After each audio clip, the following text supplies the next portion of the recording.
Hello friends, welcome back to my channel. So in today's video I am going to discuss on the transcription process in prokaryotes. Transcription is the second general central dogma of passage of information, okay, in which the genetic information stored in the DNA is being transferred to a molecule of RNA.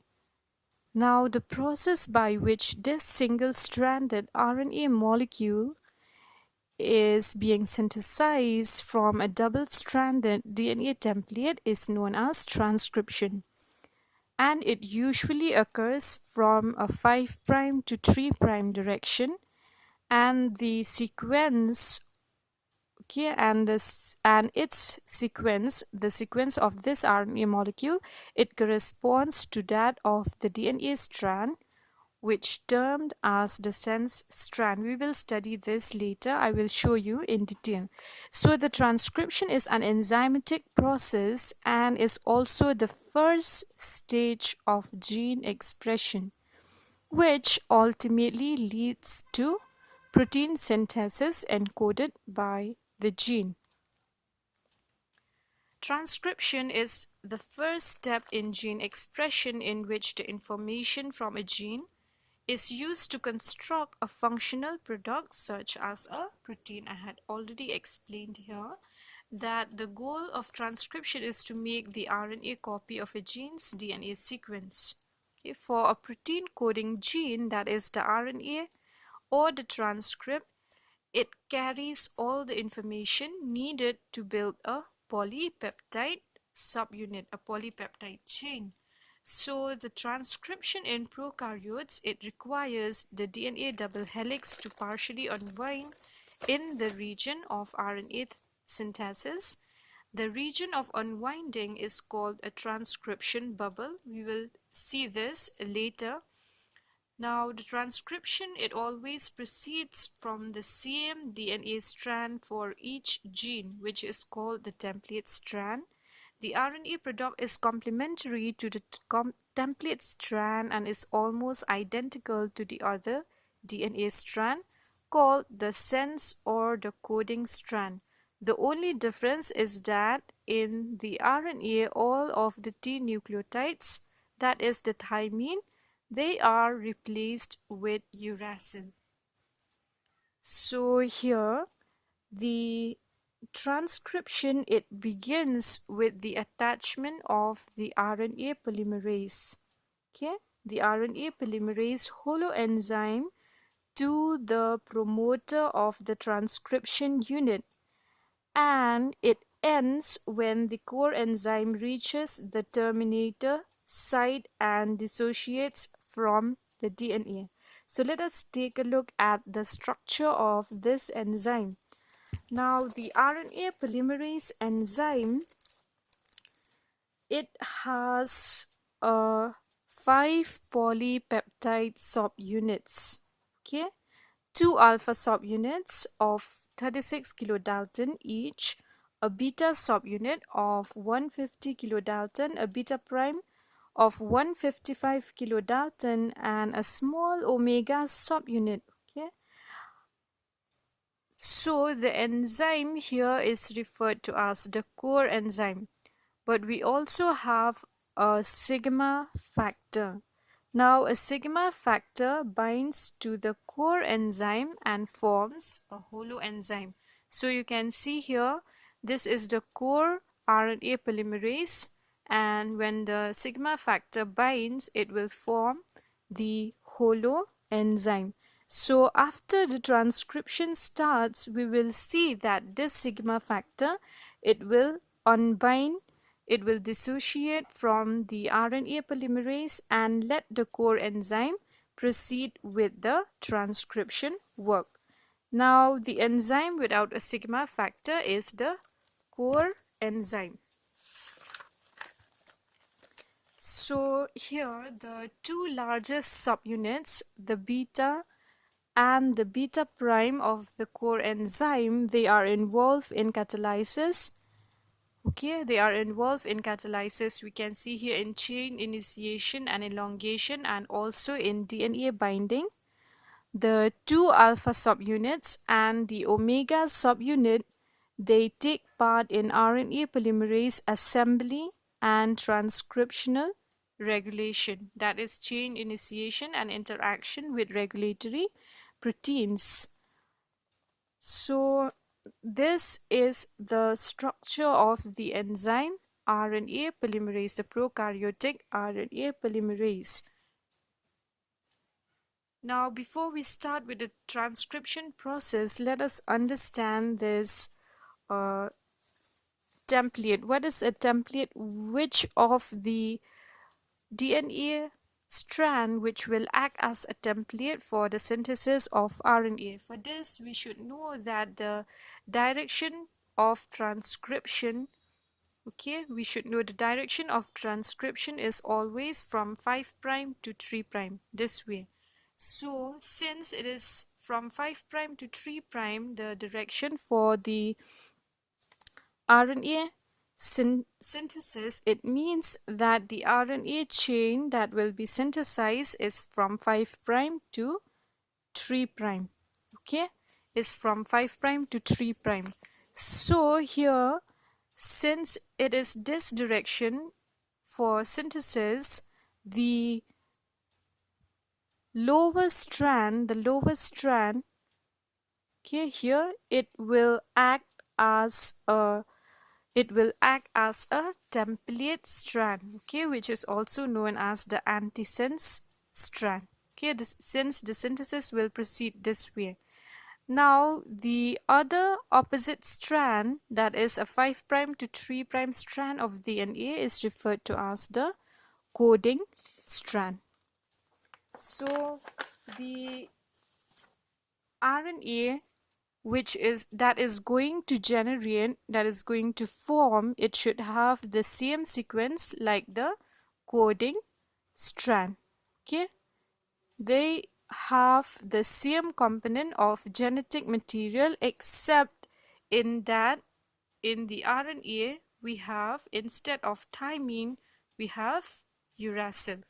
Okay, and this RNA strand is complementary to the 3' to 5' strand, that is to the template strand. So the next, for the initiation process to begin, this initiation process, it involves the binding of RNA polymerase to the promoter site of the gene. That means transcription, it cannot take place anywhere. Okay, it just cannot start randomly, but it must begin specifically at the start of the gene. So that start of the gene, that is the signals for the initiation of transcription, it occurs in the promoter sequence. Okay, it occurs in the promoter sequence. Now the promoter contains specific sequence of the DNA, okay, which acts as a point of attachment of RNA polymerase enzyme. So the exact sequence, it can vary between promoters. Okay, it can vary between different promoters. Now in E. coli, if we take a look in E. coli, the 2 sequence segments here, the -10 sequence and the -35 sequence, they are recognized by the RNA polymerase. Okay, this is the structure of the promoter site in the DNA sequence. This is the promoter site where there is a presence of this -10 sequence, that is TA-TAT, and the -35 sequence, that is TG-TT-GA-CA. So these are the 2 sequences in which the -10 sequence is referred to as the Pribnow box, and the -35 sequence is referred to as the recognition sequence. Okay, so in this gene, this is regarded as the upstream of the gene, and this is the downstream. So these two sequences, they are located in the upstream region of the gene just before the starting point. So all these bases, they are located on the left side, about 10 bases away. Okay, about 10 bases away from the starting point of the transcription. So the promoter, it will come and bind in this region. Now the bacterial RNA polymerase, they find the promoter. You can see here this RNA polymerase, it binds at the promoter region. This is the promoter region and this is the starting point, about 10 bases away from these two sequences. Now it finds this RNA polymerase, it finds the promoter by a search process in which the holoenzyme will bind non-specifically to the DNA molecule with low affinity, and then it will move along the DNA until it reaches the promoter site, to which it will bind with much higher affinity. And the sigma subunit of the enzyme, this sigma factor, is responsible for this promoter site recognition. So let us take a look at the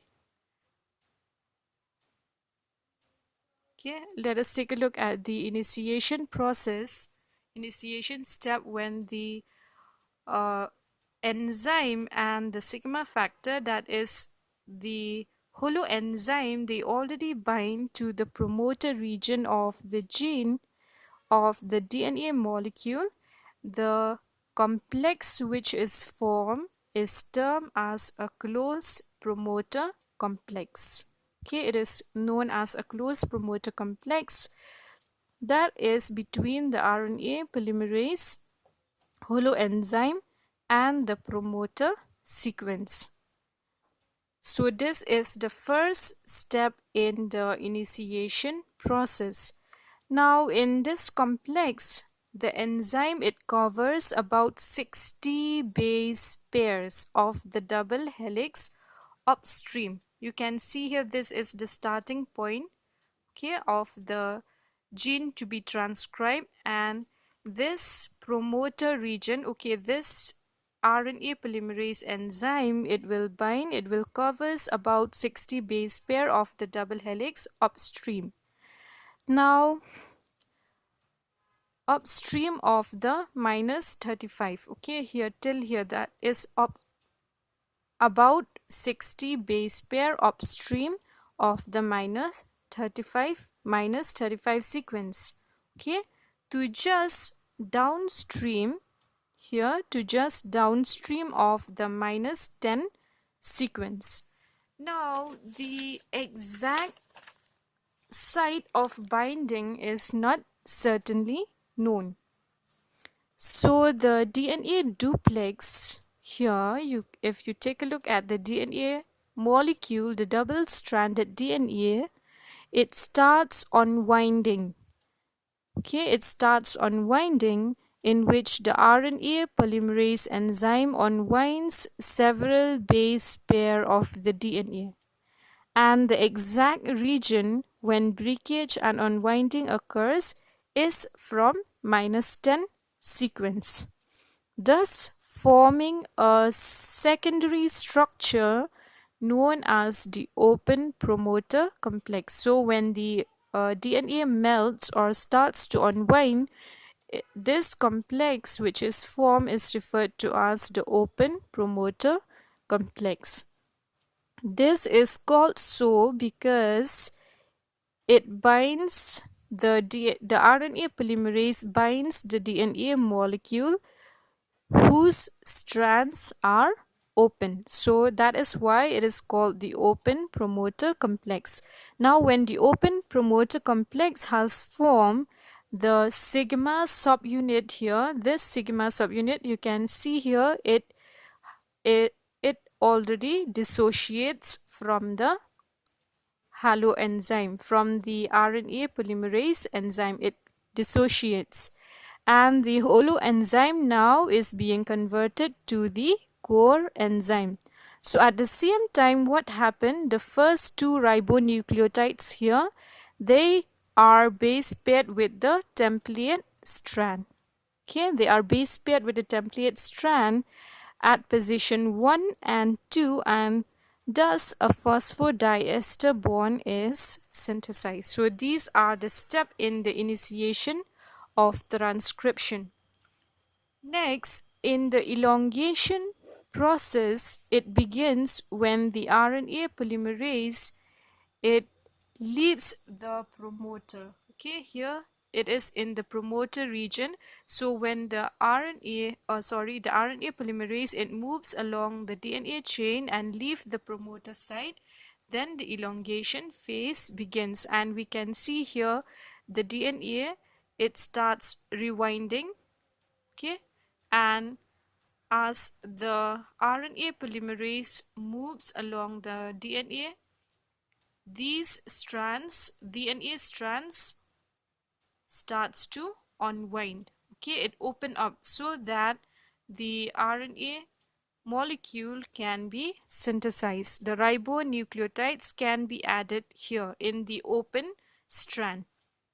And as the RNA polymerase moves along the strand, the DNA molecule behind the RNA polymerase enzyme, it will again rewind. Okay, so the elongation phase, it begins when the RNA polymerase, it leaves the promoter region and continues the transcription process of the template strand by melting and unwinding the double helix as it progresses, while sequentially attaching the ribonucleotide at the 3' end of the growing RNA molecule. So it will add here, it will add more and more ribonucleotide at the 3' end of the growing molecule. You can see here, this is the active site where the more and more ribonucleotide will be added to this region. Now, very early in this phase, we have already seen that the holoenzyme, it loses its sigma factor. That is why, due to this reason, this core enzyme, it can leave the promoter region and move along the DNA chain and continue with the transcription process, transcription elongation. So as the RNA chain elongates its 5' region, it progressively separates from the DNA strand, from the template strand. You can see here, it as it elongates, it separates, it gets separated from the DNA strand. Now, base pairing to the template polynucleotide strand determines the identity of the ribonucleotide added at each position. Okay, so you know that if here in the template strand we have adenine, then in the RNA strand we will have uracil instead of thymine, and if we have guanine here in the RNA strand, we will have cytosine. So the identity, the pairing to the template polynucleotide strand here, it determines the identity of the ribonucleotides added at each position. Okay, from the 3' end, a new ribonucleotide will be added. So it depends on the template strand, where if a guanine is present, we know that a guanine will base pair with cytosine. So a cytosine is being added to the 3' end of the growing RNA chain. So next, what we have here is the termination. Okay, the process of transcription, it will continue like this. It continues until it reaches a terminator sequence, or we call it a stop signal. Okay, a stop signal at the end of the transcription unit. So just like the initiation, termination also is not a random process. Just like initiation, which starts at the promoter region, so even termination is not a random process. When a core enzyme it reaches the terminator site, then no further nucleotides will be added to the RNA chain. Then the RNA chain it will dissociate from the template strand, and the separated DNA strands they reassociate. Okay, rewinding will occur. They reassociate to form a double helix. As a result, this transcription bubble, you can see here a transcription bubble which has formed, it will disappear. And also the core enzyme, that is the RNA polymerase, will also dissociate from the DNA. So finally we will get again the double-stranded DNA molecule and the RNA single-stranded RNA molecule which has already dissociated from the template strand. So all these events they constitute the termination phase, okay, of transcription. But the transcription, they are of two types, okay, two types of transcription events in prokaryotes: the RHO dependent termination and the RHO independent termination.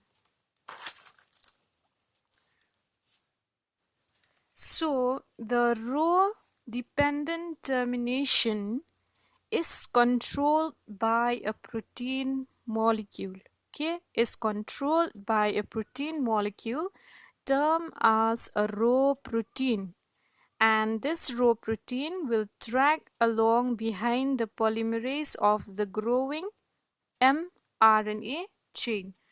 As the polymerase transcribes away from the promoter, the RHO factor, this RHO protein, will bind to the RNA and it will follow the polymerase chain.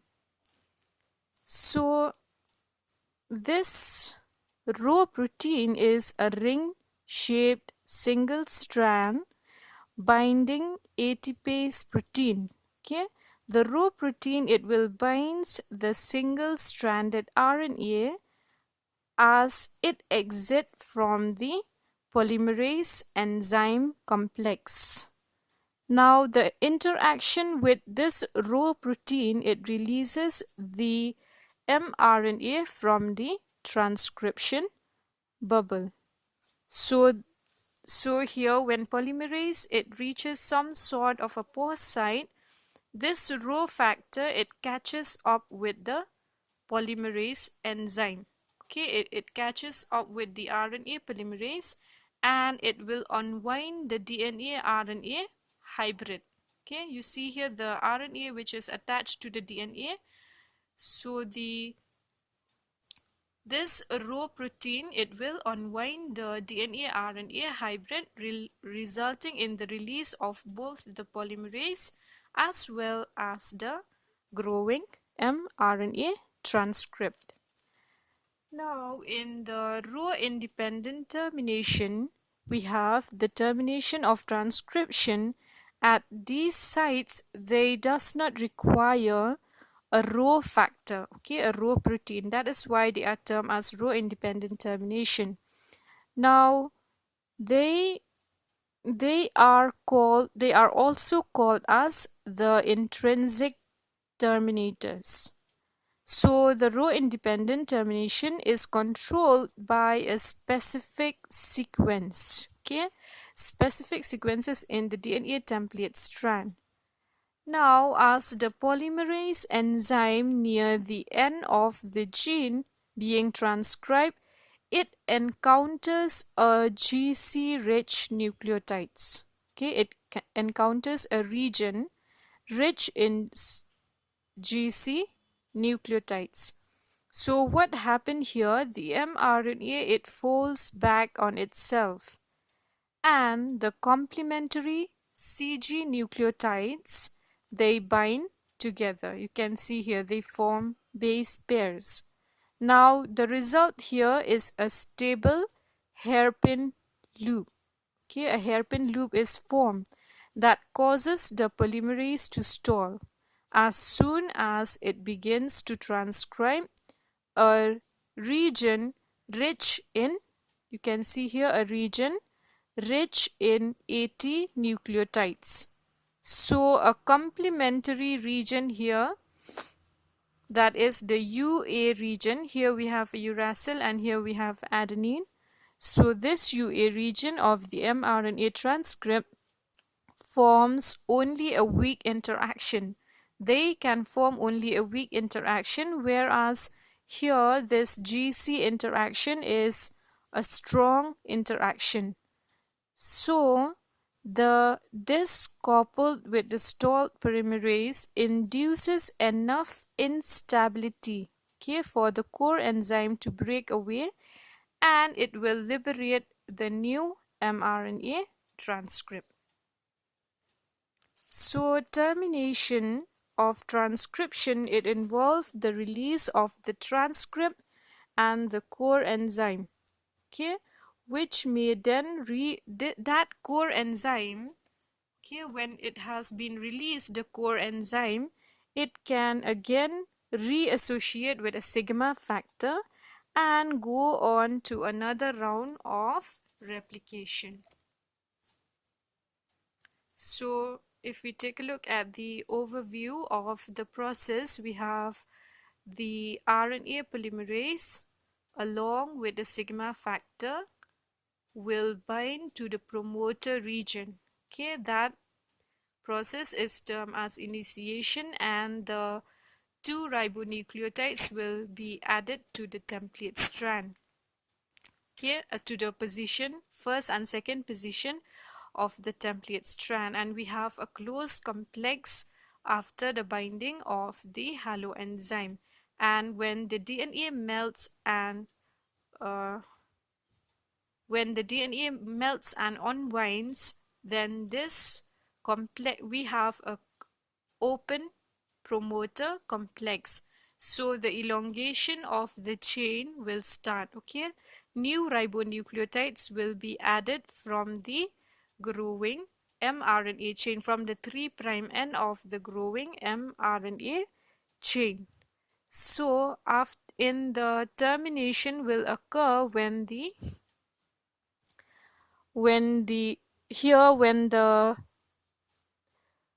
in the elongation, when the sigma factor, you can see here, when the sigma factor dissociate, then the RNA polymerase, it will move along the chain and it will continue with the elongation process.